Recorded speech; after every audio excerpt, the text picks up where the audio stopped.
Hi guys, ఈరోజైతే నేను fluffy plates అయితే ట్రై చేశాను. అందుకని స్టిప్గా ఉన్న శారీ అయితే తీసుకున్నాను. ఎందుకంటే ఫ్లఫీ ప్లేట్స్ అనేవి మనకు బాగా కనిపించాలని.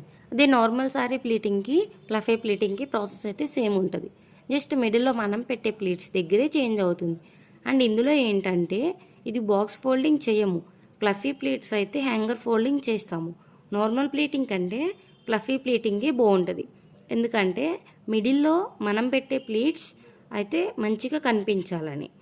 చూసారా చెస్ట్ ప్లీట్స్ అయితే ఎంత బాగా వచ్చాయో చూడండి. ఫ్లఫీ ప్లీట్స్ వచ్చేసరికి నేనైతే 8 పెట్టాను. చూసారా ఎంత బాగున్నాయో. ఇది చెస్ట్ ప్లీట్స్ వచ్చేసరికి నేను 9 పెట్టాను.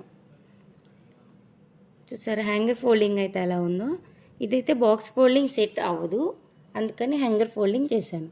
హ్యాంగర్ ఫోల్డింగ్ చేసేటప్పుడు కూడా ప్లీట్స్ అనేవి ఎలిగెంట్ అవ్వడానికి మనం హ్యాంగర్ ఫోల్డింగ్ చేస్తాము. సో ఫైనల్ లుక్ అయితే ఇది. ఎలా వచ్చిందో కామెంట్ చేయండి. నాకైతే బాగా నచ్చిందని అనిపించింది.